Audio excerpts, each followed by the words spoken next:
Боран, қар бораны. Қар бораны емес ау, қан бораны.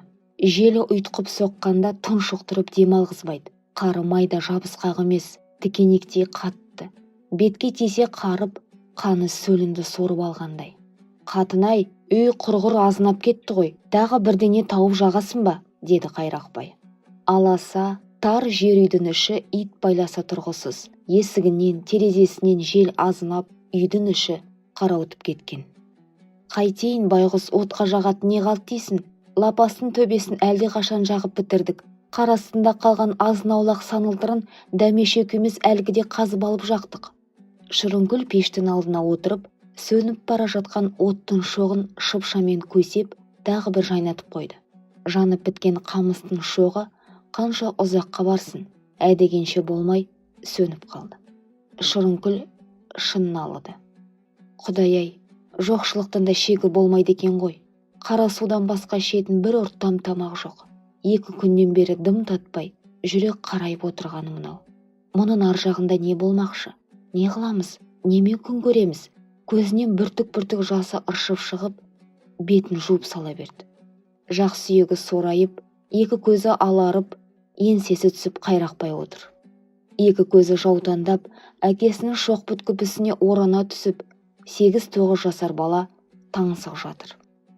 Бәрінен де қайғылы, бәрінен де жүдеу, біресе жылаған шешесіне, біресе еңсесі түскен әкесіне қарап, жаутаңдап Дәмеш отыр.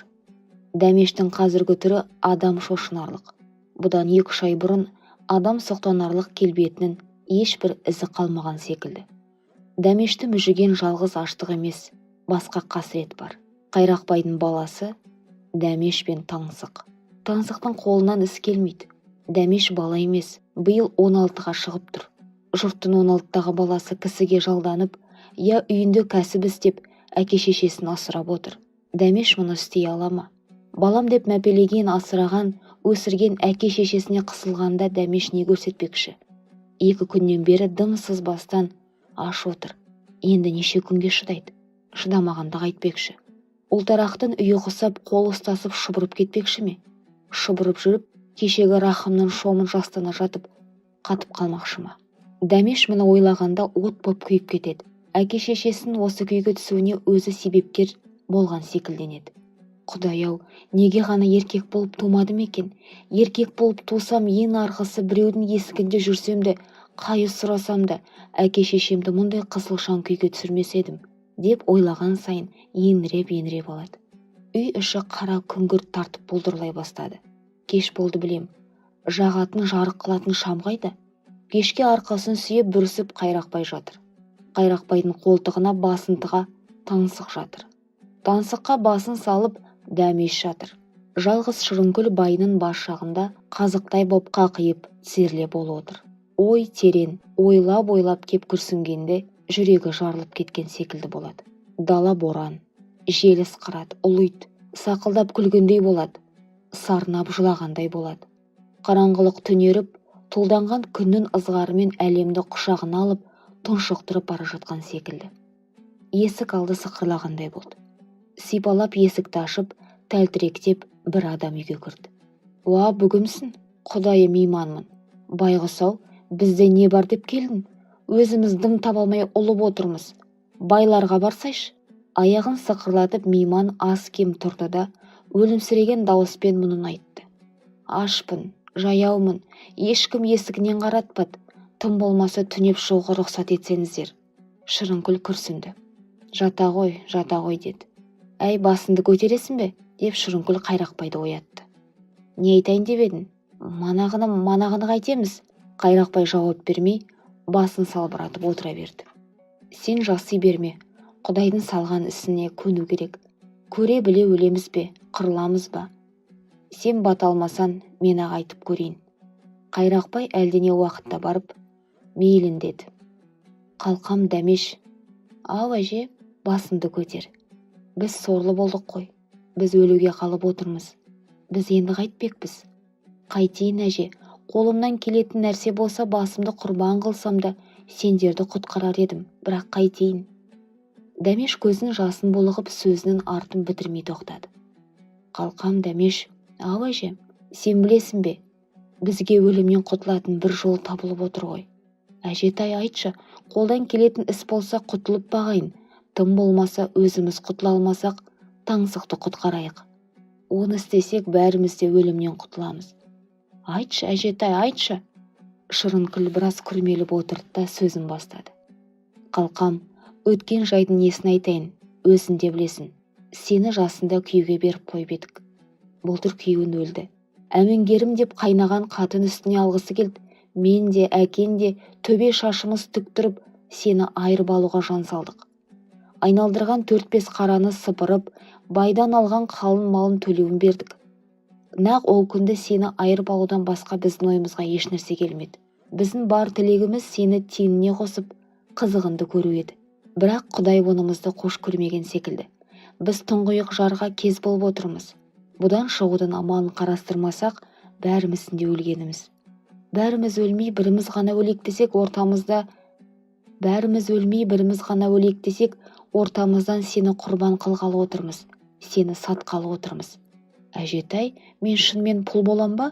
Мен пұл болып әжеттеріне жарасам, сендерді өлімнен алып қалатын болсам, 1000 жаным болса да қидым. Мен садаға. Рас айтасың ба, қалқам? Рас айтам, әже, мен құрбандыққа әзір. Ендеше сені Тілеумағамбет тоқалдыққа сұрап отыр. Мал бермейді, үй ішімізді қыстан асырап қана шығады. Дәмештің жүрегі мұздай боп, тұла бойы қалтырап қоя берді. Тілеумағамбет 60-қа келген шал, бай. 2 баласының еншісі басқа. 2 қатыны бар еді, тоқалы биыл жаз өлді. Апырау, өлейін деп отырып қызды қайтеді екен. Өз өлгенше қатын үстіне болса да балалардың біріне неге әпермейді екен? Болса да сатылатын болған соң, тым болмаса бір жас жігіттің душар болмауын қараш. Дәмеш отырған күйі қалшиып қатып қалды. Еңіреп жылағысы келіп тығылса да, әжесі ренжіп қалама деп қысылып, тістеніп үнін шығармады. Көзден шұбырған ыстық жас үн-түнсіз бетін бояп, қойнына құйылып жатты. Төр алдында жатқан мейман тіленші ыңырсыды. Түс көрді ме қалай? Сандырақтап сөйледі. Өй қатын, наның күйіп барады. Табадағы нанды ал, маған бір үзіп берші, деді. Нан үшін жұрт не қылмай жатыр. Шұбырып кетіп жатыр. Жүрегі үзіліп аштан қырылып жатыр. Әке шешесі үшін құрбандыққа аттап, Дәмеш сияқты қыздар құнсыз бәске сатылып жатыр. Әй, аштық қылдың-ау. Қалқам, Дәмеш, деп Шырынкүлдің даусы қалтырап шықты. Ау, әжетай, әлгіні қайтесің? Көндім, әже, көндім. Сендер үшін жас нәресте таңсық үшін бір түгіл 1000 басым болса да қидым. Мен құрбан.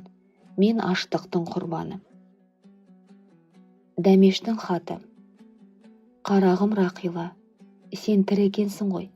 Тірлігіңді, хал жайынды бүгін естіп білдім. Көрмегелі көп болды. Біз айрылғалы биылда 7 жыл екен. Сен онда 10 жасар едің. Есінде ме күздігіні суға барғанымызда, бір шелек суды көтер алмай тәлтіректеп, жардың басында отырып жылап едің.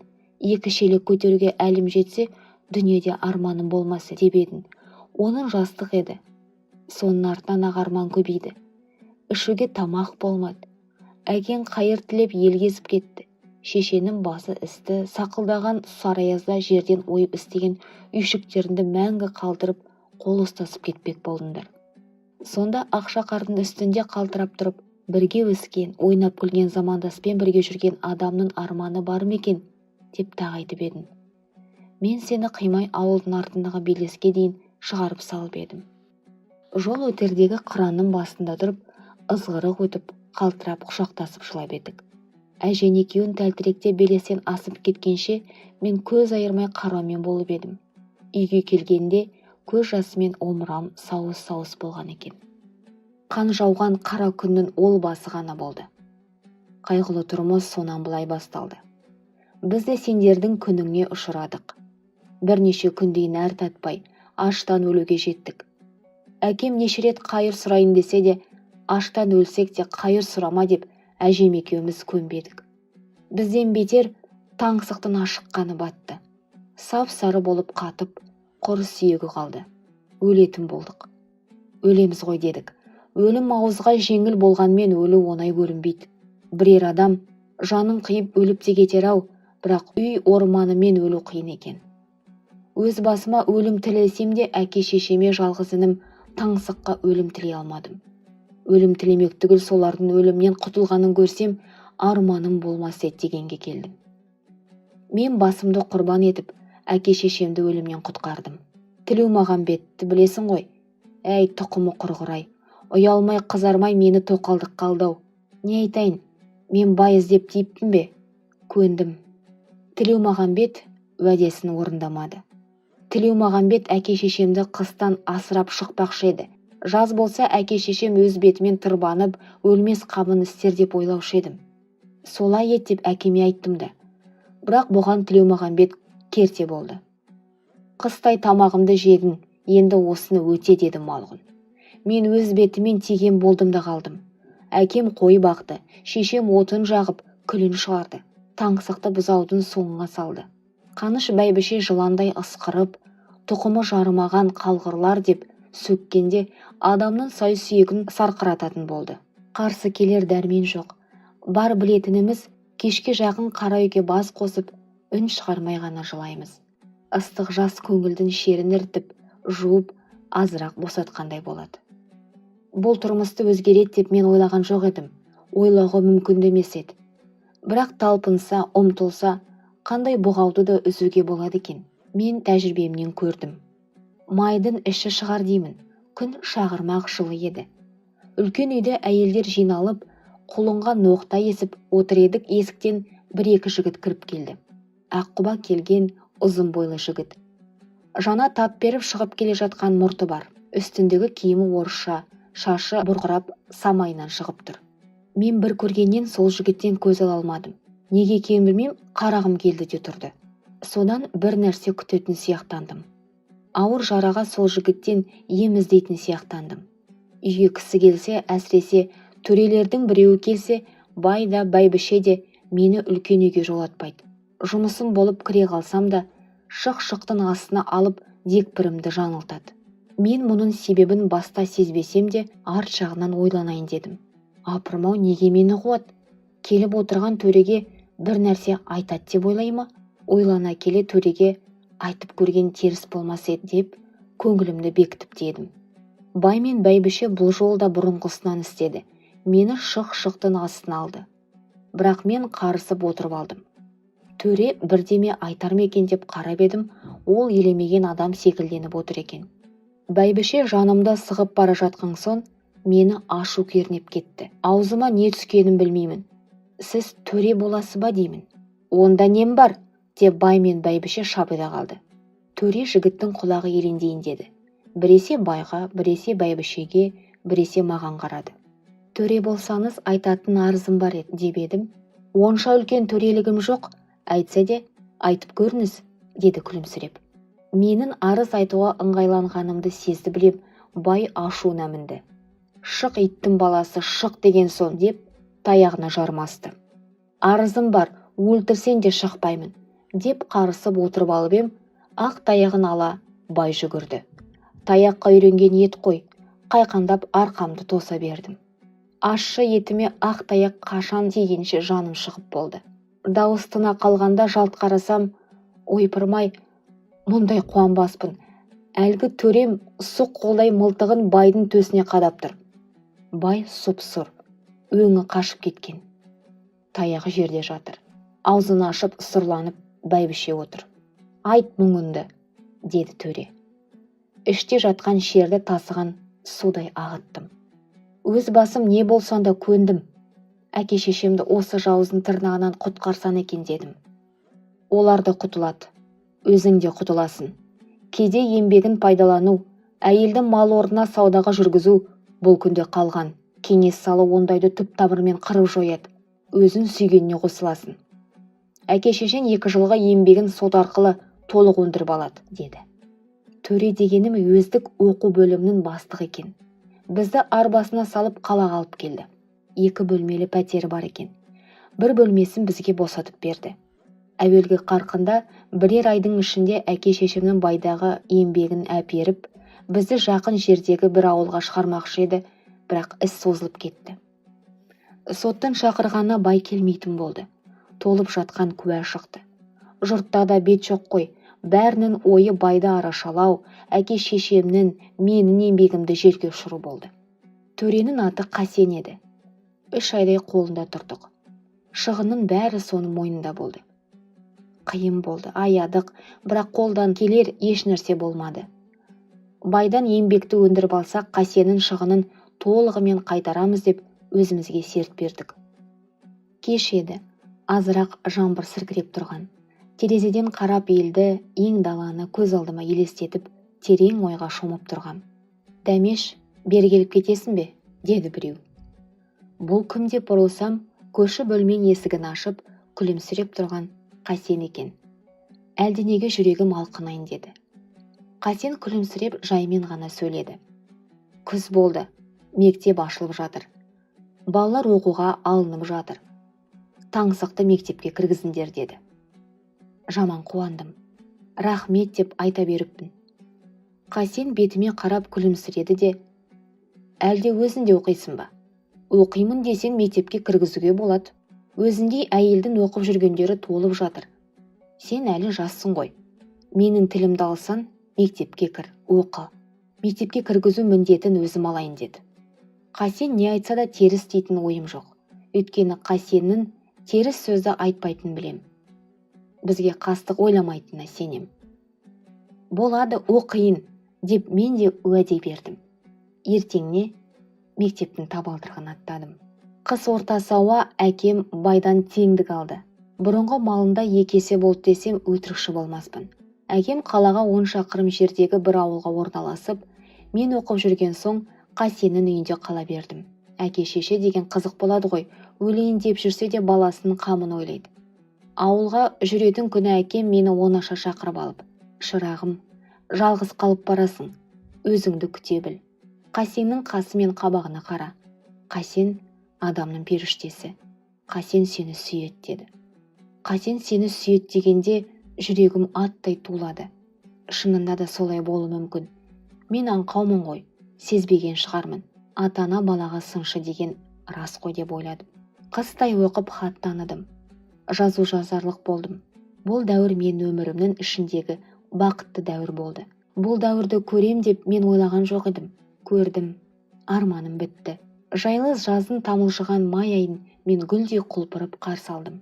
Әкем ат әкеліп ауылға қайтатын болды. Сенен сыр жасырмаспын деуші едім, бәрін тегіс жазайын. Мен ертеңіне қайтатын болған соң театрға барайық деп Қасен ертіп алып барды. Қысты күні де талай еріп барып едім. Түн ортасы кезінде үйге қайттық. Майдың түні маужырап, бойды балқытып мас қыларлық. Далада жүргін келеді. Даланы кезіп, тәтті ауасын тойғанша жұтқын келеді. Жүріп келеміз. Түсінбе деп ойлаймын. Қасен мені қолтықтап келеді. Мен иығына басымды сүйеп, салмағымды Қасенге салып келе жатқан сияқтымын. Бұл қалай болды деп ойланам. Бірақ ерсі көріп, бойды аулақ салғым келмейді. Осы күйімен таң атқанша емес, өмір бойы жүре берсем де мен шаршамайтын секілдімін. Мен осы күйді жан тәніммен тілейтін секілдімін. Қасен қалқам, мінезі жақсы ғой, бетіме күлімсіреп қарап тұрды да. Ашуланбайсың ба? Деді. Жоқ дедім. Қасенмен қосылдым. Қасенге өмірлік жолдас болдым. Бақыт жұлдызым күле қарады. Бір ұлымыз бар.